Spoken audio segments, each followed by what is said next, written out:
kembali di channel Dimas and Ime. Kali ini kita akan ngebahas sesuatu topik yang lagi hits di pandemi COVID-19 ini, yaitu tentang bagaimana caranya pulang dari Taiwan ke Indonesia di tengah pandemik ini. Tentunya teman-teman tahu bahwa sekarang untuk pulang dari Taiwan ke Indonesia itu tidak semudah dulu. Harus ada prosedur dan protokol yang harus kita ikutin. Nah, kebetulan kami berdua sudah berhasil pulang dari Taiwan ke Indonesia pada bulan Juli kemarin, yaitu di tengah-tengah pandemi ini kita sudah berhasil pulang. Dan kami ketika masuk ke Indonesia kami tidak perlu mengikuti karantina di Wisma Atlet karena nanti ada tipsnya bagaimana. Oke, kalau gitu langsung ke pertanyaan pertama. Nanti saya akan tanya-tanya, Mas Dimas yang jawab. Oke, pertanyaan pertama, mengapa sih kita nekat pulang di tengah pandemik seperti ini? Jadi kenapa kami memutuskan pulang ke Indonesia di saat pandemi seperti ini itu karena memang tugas kita di Taiwan itu sudah selesai. Jadi istri saya sudah selesai menyelesaikan kuliahnya. Jadi mau nggak mau kita harus pulang ke Indonesia karena sudah tidak ada alasan lagi untuk tinggal di Taiwan. Nah, jadi teman-teman kalau misalnya tidak ada sesuatu keadaan mendesak atau apa, itu lebih baik tetap stay di Taiwan. Jika nanti ada kemungkinan untuk kembali ke Taiwan, lebih baik ditunda dulu kepulangan ke Indonesia karena prosedur-prosedurnya bakal rumit dan untuk kembali ke Taiwan pun malah jauh lebih rumit daripada kita kembali ke Indonesia karena nanti pemerintah Taiwan juga harus mewajibkan untuk karantina mandiri di hotel dan itu dengan biaya sendiri yang tentunya mahal. Dan ya lebih baik jika tidak ada kepentingan mendesak atau apa yang mengharuskan pulang, lebih baik ditahan dulu. Kita tunggu sampai pandemi berakhir. Jadi seperti itu. Oke, jadi kita pulang karena memang kita udah waktunya pulang ya. Pulang. Karena karena saya sekolah udah selesai. Dan juga Mas Dimas mengikuti saya, jadi otomatis kalau saya selesai berarti Mas Dimas juga harus pulang. Dan untuk teman-teman yang mungkin sekolah belum lulus, lebih baik stay di Taiwan. Yang dulu. Kerja yang kontraknya masih ada juga stay di Taiwan dulu. Kecuali kalau memang kontraknya udah selesai dan tidak ada keinginan untuk kembali ke Taiwan lagi ke Taiwan, nggak masalah untuk pulang. Dan seperti kita tahu juga sekarang PJTKI juga belum buka karena dengan pandemi ini belum bisa buka untuk beberapa PJTKI, hanya beberapa, saya kemarin bacanya hanya untuk terbatas, hanya mungkin untuk sektor tertentu saja, tidak semuanya bisa buka. Iya. Oke, jadi kalau memang udah pasti pulang, misalnya ini teman-teman memang udah selesai sekolahnya atau sudah selesai kontraknya, bisa ikutin video kita kali ini. Oke, tadi pertanyaan pertama. Terus pertanyaan kedua, apa aja sih yang perlu kita persiapkan untuk sebelum pulang itu? Jadi yang perlu kita persiapkan tentu saja untuk pelajar ya, untuk pelajar dengan pekerja mungkin berbeda. Tapi sebenarnya dalam artian sih secara garis besar sama. Tentu kita harus memikirkan untuk tiket kepulangan, terus nanti jika kita tidak ingin untuk karantina di Wisma Atlet Jakarta itu kita harus tes PCR atau swab sendiri di Taiwan. Nah, seperti itu.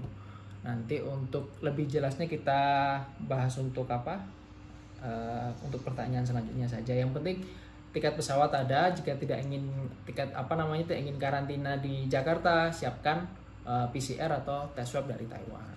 Tentu saja teman-teman pasti jika ingin pulang ke Indonesia pasti sudah mempersiapkan barang-barangnya, sudah dikirim lewat kargo, misalnya dari Index atau Gold Star dan lain sebagainya. Itu bisa teman-teman pasti tahu sendiri untuk masalah itu. Oke, yang lainnya maksudnya standar lah ya, barang-barang dikirim dulu terus beli tiket. Dan yang berbeda adalah harus mempunyai hasil PCR atau swab test yang dilakukan di Taiwan. Ini khusus untuk teman-teman yang nggak mau karantina di Wisma Atlet. Ini jadi harus punya itu. Oke, terus untuk harga tiket pesawatnya gimana? Terus apakah semua maskapai itu udah buka? Semua penerbangan itu dipusatkan di Taoyuan atau Taipei. Nah, kemarin semua penerbangan internasional dari Kaohsiung itu tidak ada, semuanya dipusatkan di Taoyuan atau Taipei. Dan hanya beberapa maskapai yang buka. Kemarin kita lihat maskapai yang buka itu hanya 3, China Airlines, Eva Air, dan Cathay Pacific. Nah, Untuk harganya kemarin dari ketiga maskapai itu yang paling murah yang Cathay Pacific. Sebenarnya untuk dibilang murah sih nggak juga, lebih mahal dari biasanya sih. Kemarin kami itu lihat ada perbedaannya. Kalau yang EVA Air itu sekitar 13.000 untuk sekali jalan. Ini untuk sekali jalan semua ya, 13.000. Untuk yang China Airlines itu 12.800. Untuk yang Cathay Pacific 10.200 sekitar segitu. Dan penerbangannya itu juga tidak bisa setiap hari. Misalnya kemarin itu Cathay hanya buka penerbangan seminggu 2 kali, hari Jumat dan hari apa saya lupa. Terus untuk China itu juga sekitar 2 atau 3 kali penerbangan seminggu, jadi tidak bisa tiap hari gitu. Dan jadwalnya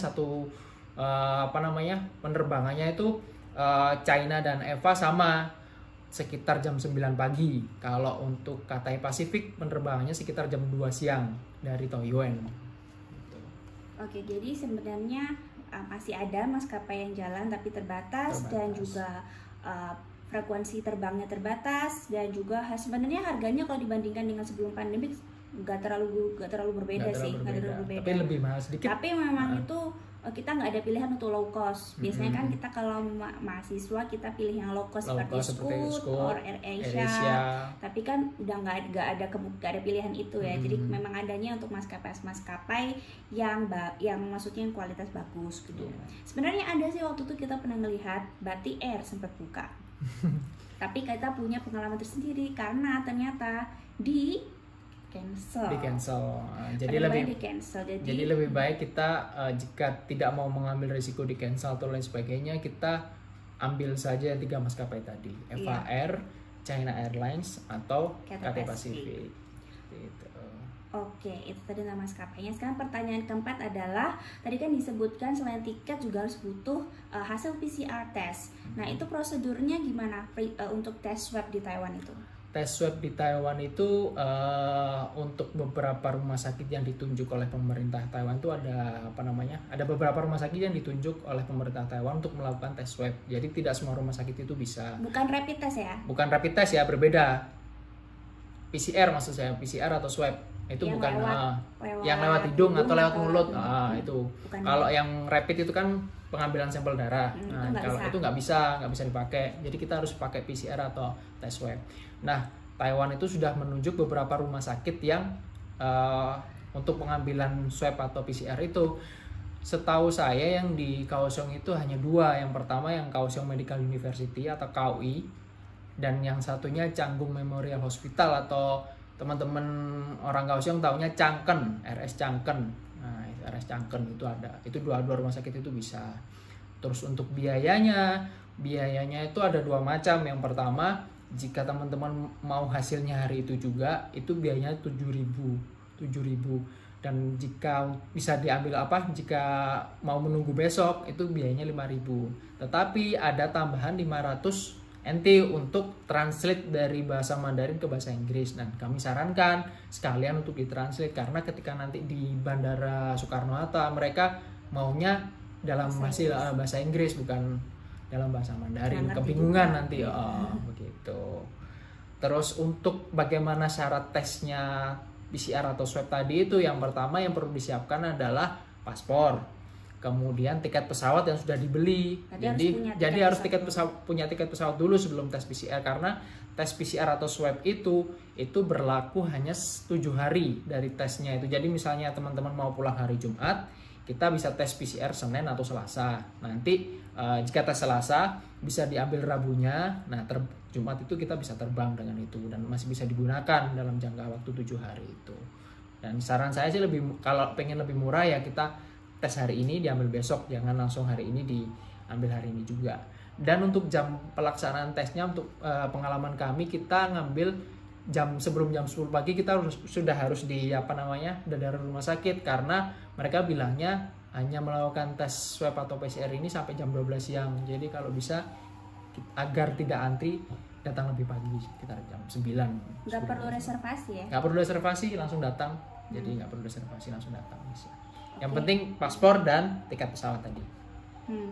Oke, itu tadi tentang prosedur PCR di Taiwan. Terus kita kita udah punya tiket, kita udah punya PCR, jadi kita udah siap berangkat. Nah, ketika di bandara itu, apakah nanti kita perlu ada prosedur misalnya tes lain nggak ketika di Taiwan itu mau berangkat? Setelah kita menyiapkan tadi tes PCR dan swab dan lain sebagainya udah siap. Yang paling penting sebelum kita berangkat, kita harus fit, kita harus sehat, kita harus banyak-banyak istirahat sebelum berangkat. Pastikan kita berangkat pulang itu dalam keadaan sehat. Kenapa? Karena di sepanjang nanti di bandara Taiwan atau Hong Kong itu ada pengetesan suhu tubuh. Jadi jangan sampai kita berangkat dalam keadaan sakit karena nanti tidak akan lolos screening, maksudnya di tes. Kan teman-teman juga sudah pengalaman kan di mana-mana dites dulu suhunya berapa kayak gitu. Dan untuk di Taiwan nggak ada tes khusus, nggak perlu menunjukkan tes PCR, nggak ada. Terus kemudian di Hong Kong kemarin kita transit juga tidak ada, hanya dites suhu biasa kayak gitu. Itu aja. Yang penting teman-teman jangan lupa siapkan fisik sebelum pulang, jangan sampai sakit, harus fit. Seperti itu. Oke, jadi ketika berangkat dan ketika transit itu nggak ada pengecekan untuk hasil PCR-nya, tapi PCR itu bakal dicek ketika kita udah sampai di Jakarta. Nah, bisa dijelaskan Mas Imo di Bandara Soekarno-Hatta itu gimana? Nah, jadi nanti ketika kita sudah datang di Bandara Cengkareng atau Bandara Soekarno-Hatta di Jakarta, hal yang pertama kita begitu kita mendarat, kita langsung akan diarahkan ke lokasi untuk pengecekan pertama. Itu pengecekan pertama itu adalah nanti kita diarahkan oleh TNI Polri.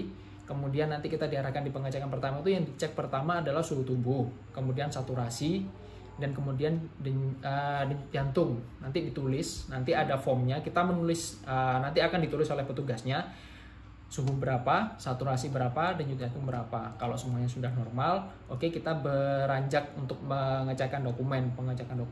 Pengecekan dokumen pertama itu kita dilihat hasil tes PCR kita itu. Nanti setelah tes pertama itu langsung dikelompokkan menjadi 2. Nanti akan ditanya dari TNI Polri, bapak-bapak TNI Polri itu tanya bahwa tes PCR sudah ada tesnya PCR atau swab nggak? Kalau nggak ada nanti langsung akan diarahkan menuju Wisma Atlet. Yang satunya akan dicek untuk pengecekan dokumennya itu apa benar atau tidak. Itu nanti dicek oleh petugas, lolos, oke, kita masuk. Di teks pengecekan kedua juga sama, kita masih dicek dokumennya.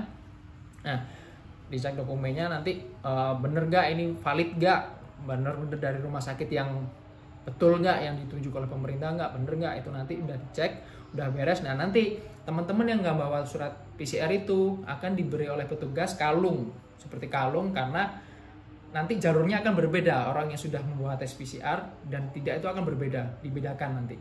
Nah, sudah selesai nanti baru kita keluar imigrasi. Nah, setelah keluar imigrasi kan kita mengambil bagasi tuh. Nah, ambil bagasi pun kita nanti juga dibedakan, nanti ditanya lagi, Mas sudah bawa tes tes PCR belum? Kalau enggak silakan ke arah sini, nanti langsung diarahkan ke Wisma Atlet. Jadi selama di Jakarta itu pemeriksaannya bakal ketat. Jadi saran kami jika teman-teman tidak ingin karantina di Wisma Atlet, lebih baik membawa, meskipun banyak berita kalau misalnya ya memang di sana difasilitasi tes di Wisma Atlet gratis, makanya gratis 3 kali sehari gratis. Cuma saya juga dengar beberapa info, ada beberapa kasus juga malah orang yang nggak terkena COVID ketika di Wisma Atlet tertular di sana itu juga ada. Jadi itu sesuatu yang kita dapat memilih, terserah teman-teman mau di karantina atau enggak, itu terserah teman-teman. Jadi kalau kita pribadi lebih baik kita ribet di Taiwan daripada kita ribet di Indonesia. Nah, tahu sendiri teman-teman kondisi di negara kita masih seperti apa masih seperti apa untuk prosedur seperti itu. Kalau kita sudah lama di Taiwan pasti tahu kan kalau orang Taiwan tuh cara kerjanya bagaimana dan sebagainya. Pasti lebih baik kita ribet di Taiwan aja deh, nggak perlu itu. Mahal sedikit nggak masalah, yang penting kita bisa, tujuan kita pulang apa sih? Pengen segera ketemu keluarga kan. Nah, makanya bawa tes PCR, nggak perlu karantina, langsung pulang, bisa langsung ketemu keluarga, seperti itu. Oke, jadi memang ketika di bandara di Jakarta itu hasil PCR itu bakal ditanyakan berulang-ulang. Jadi teman-teman siap-siap untuk selalu ready itu dokumennya. Dan kalau memang teman-teman keberatan untuk tes PCR maunya ke Wisma Atlet, silahkan. Tapi kita kalau bisa ngasih rekomendasi lebih baik dihindari, karena ada kemungkinan kita nggak tahu kita akan satu kamar dengan siapa gitu. Kan barangkali kita satu kamar dengan orang yang tidak dikenal atau gimana, dan kita nggak tahu orangnya sehat atau enggak, kan kita nggak tahu. Itu jadi lebih berbahaya menurut kami. Tapi ya pilihan ada di Iya. teman-teman. Gitu, seperti itu. Oke, itu tadi kalau misalnya kita udah selesai nih, kita udah lolos ya dari imigrasi, kita udah klarifikasi, terus kan selanjutnya kita akan melanjutkan penerbangan ke kota kita masing-masing. Misalnya yang nggak tinggal di Jakarta, kami turunnya nanti ke Surabaya karena kami harus ke Malang. Itu dari Jakarta ke Surabaya gimana? Jadi kami kemarin itu beli tiketnya itu terpisah. Jadi Taoyuan Jakarta, kemudian Jakarta ke Surabaya itu belinya terpisah, nggak jadi satu. Jadi penerbangan internasional sendiri, penerbangan lokal sendiri, dan prosedurnya pun berbeda. Ketika kita sudah lolos screening di Jakarta untuk penerbangan lokal itu, kita hanya perlu download form aplikasi EHC dari Kemenkes itu. Itu sebenarnya juga nggak terlalu penting juga sih, nggak perlu download nanti, karena di bandara itu akan disediakan form, kita ngisi sendiri. Tapi kalau misalnya teman-teman ingin lebih prepare, maksudnya nggak ribet di bandara, ya nggak apa-apa, kita download dulu, kita isi semuanya, nanti kita print, itu tinggal tunjukkan, oh ini semuanya itu hanya form pengecekan kok. Misalnya tinggal di mana, terus alamat dari mana, umur dan lain sebagainya, hanya itu. Terus ditulis di situ ada keluhan-keluhan apa enggak, misalnya sakit apa gitu, dicentang-centang gitu, kita nanti tidak kita centang tidak. Misalnya kita sakit panas, tidak, tenggorokan sakit, tidak, tinggal terus nanti. Nah itu ditunjukkan ketika nanti kita mendarat di bandara tujuan masing-masing. Kalau kita kemarin pengalaman di Surabaya itu pengecekannya tidak ketat seperti di Jakarta, kita hanya menunjukkan form itu udah lolos. Oke, jadi ketika penerbangan lokal juga waktu itu ditanyain juga udah PCR, udah tes atau belum. Kita masih tetap menunjukkan itu hasil PCR-nya lagi, dan juga menunjukkan form IHAC itu ya. Sebenarnya dari masuk ke Jakarta pun, dari Taiwan pun kita udah harus ngisi sih. Iya, udah harus ngisi. Jadi IHAC itu diisi beberapa kali memang. Ya bisa lewat online, bisa juga isi sendiri. Jadi teman-teman jangan lupa bawa bolpen ketika karena itu penting banget ya. Oke, jadi itu tentang prosedur pulang dari Taiwan ke Indonesia. Memang ribet, memang butuh uang lebih daripada lebih dari biasanya. Tapi yang paling penting kita harus aman, kita sehat, ikutin protokol, pasti insya Allah bisa selamat ketemu dengan keluarga di tanah air gitu. Dan jangan lupa, dari pengalaman kami itu, karena prosedurnya sangat ribet dan lain sebagainya, dari segi biaya juga lebih mahal dan sebagainya. Jika teman-teman tidak ada urgensi atau kepentingan pulang, lebih baik jangan pulang dulu, ditahan dulu kangennya, tunggu pandemi berakhir baru pulang. Lebih aman di Taiwan kok. Oke, sekian dulu video kali ini, sampai jumpa di video selanjutnya. Bye bye.